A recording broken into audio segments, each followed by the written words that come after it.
حضور اگلا سوال جناب محمد سلیم اصغر صاحب جو نارتھ لندن سے تشریف لائے ہیں اور یہاں تشریف فرما ہیں، انہوں نے کہا ہے کہ میں ان کا سوال پڑھ دوں۔ اچھا، آپ ان کی جگہ ٹھیک ہے، آپ خود پسند فرمائیں گے یا وہ؟ اچھا حضرت مجھے یوں محسوس ہو رہا ہے جیسے میں اس ساری مجلس میں بالکل ہی مذہب سے لابلد آدمی ہوں، کیونکہ میرے سوال کی ورڈنگ کچھ اس قسم کی ہے۔ فکر نہ کریں، وہ غالب کا شعر سنا ہے، تو مشق ناز کر خون دو عالم میری گردن پر۔ اور دوسرا میرے جو اس سوال کا جواب جو ہے جی، اس کی وہ پوزیشن ہو گئی ہے کہ وہ پنجاب میں عیر کی کتاب پڑھتے ہیں، کوئی صاحب پڑھتے رہے تو صبح میرے جیسے دوانے نے پوچھا کہ بتائیے یہ عیر مرد سی یا عورت تھا، تو وہی زلیخا کے متعلق بھی یہی کرتے ہیں۔ تو یہی حال ہے حضرت میرے سوال کا بھی۔ سوال اس میں یہ پوچھ رہا تھا اپنے دوستوں کہ کیا حضرت مرزا غلام احمد صاحب نے نبوت کا دعویٰ کیا ہے یا مسیح موعود کا؟ اگر نبوت کا دعویٰ کیا ہے تو ختم نبوت سے کیا مراد ہے؟ جزاک اللہ، بڑا اچھا سوال ہے۔ آپ نے کیوں اتنی طویل بندی خام پر مجھے تو نے ڈرا دیا تھا، پتہ نہیں کیا کہنے والے ہیں آپ۔ حضرت مرزا صاحب کے دعوے کو جیسے میں بیان کروں گا، اب دوبارہ سنیں غور سے، تو ہمارے عقیدے اور غیر احمدی علماء کے عقیدے میں ایک ذرے کا بھی فرق نہیں پائیں گے جہاں تک آنے والے کے مقام کا تعلق ہے۔ ایک ذرے کا بھی فرق نہیں، فرق شخصیت کا ہے صرف۔ آن حضرت صلی اللہ علیہ وآلہ وسلم نے جن پر ختم نبوت کی آیات نازل ہوئیں، ان آیات کو لازماً ہر دوسرے انسان سے بڑھ کر سمجھا۔ یہ تو سوچا بھی نہیں جا سکتا کہ کوئی مولوی ختم نبوت کا معنی رسول اللہ صلی اللہ علیہ وسلم سے زیادہ جانتا ہو۔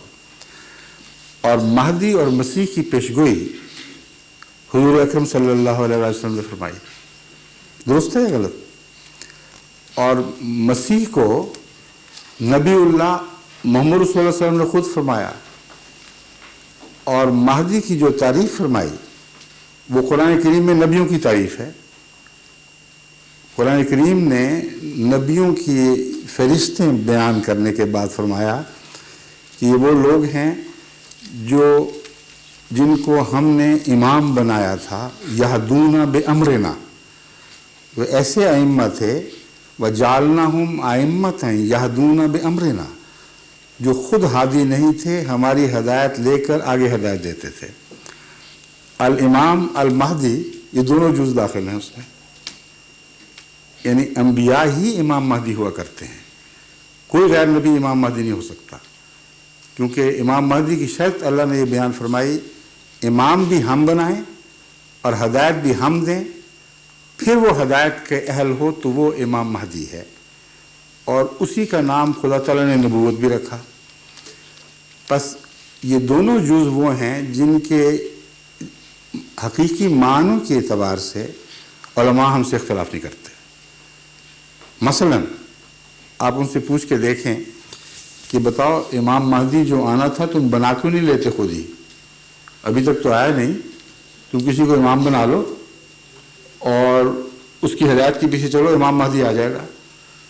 وہ آپ کی طرف اس طرح دیکھیں گے جیسے جہل مطلق کو دیکھ رہے ہیں، کہ امام مہدی خدا نے بنانا ہے، اور مہدی کیوں؟ وہ اللہ سے ہدایت پائے گا۔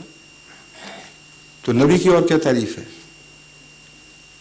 نبی وہ مرتبہ ہے جس کے انکار کی اللہ اجازت نہیں دیتا، اور امام مہدی کے متعلق تمام علماء متفق ہیں کہ اس کا انکار کرنے والا کافر ہو جائے گا، ایک بھی استثناء نہیں۔ تو منہ سے نام کوئی اور رکھ دیں اور تعریف نبوت کی کریں، یہ کون سی، کیا کہیں گے اس کو، سادگی کہہ دوں میں اس سے زیادہ کچھ اور نہیں کہہ سکتا۔ جہاں تک مسیح کا تعلق ہے، وہ ایک اور عذر تلاش کر لیتے ہیں، وہ کہتے ہیں کہ دیکھو مسیح کے متعلق تو ہمیں لازماً ماننا پڑے گا کہ وہ نبی اللہ ہے، بلکہ تمام بڑے بڑے مفتیان کا فتویٰ ہے کہ جو مسیح کو، جو آنے والا مسیح ہے، اس کو نبی نہیں مانے گا وہ دائرہ اسلام سے خارج اور اس کا اسلام سے کوئی تعلق نہیں رہے گا۔ اب جب ہم پوچھتے ہیں کہ بتائیے پھر ختم نبوت کا کیا مطلب ہوا؟ ایک طرف آیت خاتم النبیین اور دوسری طرف محمد رسول اللہ علیہ وسلم کے وصال کے بعد ایک ایسے شخص کا امت میں نازل ہونا جو نبی کہلائے گا اور نبی کے فرائض سر انجام دے گا۔ تو کہتے ہیں تم لوگ نہیں سمجھتے اس بات کو، ختم نبوت کا مطلب ہے اب نبوت نبی بنانا بند ہو گیا ہے، پرانے نبی کا استعمال جائز ہے۔ اب یہ جو لاجک ہے یہ مولوی کو تسلی دے دے تو دے دے، ایک عام کامن سینس کے آدمی کو تسلی دے نہیں سکتی، کیونکہ سوال یہ پیدا ہوتا ہے کہ اگر نبی کی ضرورت تھی تو پھر بند کیوں کر دیا؟ اور ضرورت کو بیک ڈور سے پرانے نبی کو لا کر پورا کرنا یہ اللہ کی شان کے خلاف ہے۔ اس لیے بحث صرف ضرورت کی ہے، پرانے کو لا کر پوری کی جائے گی یا امت محمدیہ میں پیدا کیا جائے گا، یہ ضمنی باتیں بن جاتی ہیں۔ وہ ضرورت کے وہ قائل ہیں، یعنی آن حضرت صلی اللہ علیہ وآلہ وسلم جو خاتم النبیین ہیں، آپ کے وصال کے بعد نبوت کی ضرورت ختم نہیں ہوئی اور نبوت ختم ہوگی، یہ ان کا عقیدہ ہے۔ اور یہ کہنے کے بعد دوسرے سانس میں کہتے ہیں پھر ضرورت خدا کیسے پوری کرے گا؟ وہ کہتے ہیں دیکھو عیسیٰ کو اٹھا کر چوتھے آسمان پر بٹھایا ہوا ہے، 2000 سال ہو گئے اسی ضرورت کی خاطر۔ ہم کہتے ہیں اگر امت محمدیہ میں محمد رسول اللہ علیہ وسلم کا غلام نبی بنا دیا جائے جو آپ کا امتی ہو اور نئی نبوت نہ لے کے آئے، نئی شریعت نہ لے کے آئے، وہ آپ کو بہتر لگتا ہے یا موسوی امت سے مانگا ہوا ایک نبی؟ وہ کہتے ہیں جو بھی ہو ہم نبوت بننا بند، اس لیے پرانا نبی لیں گے۔ یہ جو ان کی منطق ہے اتنی لغو ہے، معاف کرنا یہ لفظ سخت ہے لیکن جب میں آپ کو سمجھاؤں گا تو مانے بغیر چارہ نہیں رہے گا۔ وجہ یہ ہے کہ اسی مسیح کے متعلق جس کو یہ کہتے ہیں کہ زندہ آسمان پہ بیٹھا ہوا ہے وہ دوبارہ آئے گا، اس کے متعلق قرآن کریم جو غیر مبدل ہے وہ یہ فرما رہا ہے وَرَسُولٌ إِلَىٰ بَنِي إِسْرَائِيل، عیسیٰ بنی اسرائیل کی طرف رسول ہے۔ اب مسیح نازل ہو جائے تو اس آیت کو منسوخ کر دے گا؟ اگر منسوخ کرے گا تو سارے علماء اس کی جان کے پیچھے پڑ جائیں گے کہ تم ہوتے کون ہو قرآن منسوخ کرنے والے۔ اگر وہ کہے میں امت محمدیہ کی طرف رسول بنا کر بھیجا گیا ہوں تو ہر شخص اٹھ کر یہ سوال اٹھا کر سکتا ہے۔ دیکھو قرآن کریم، قرآن فرما رہا ہے تم بنی اسرائیل کے رسول ہو، تمہیں کیا حق ہے امت محمدیہ میں رسالت کرنے کا؟ پھر اس کو پہلا رسول کہنا ہی بالکل بچگانہ حرکت ہے، کیونکہ وہ رسول تھا محدود قوم کے لیے، محدود وقت کے لیے۔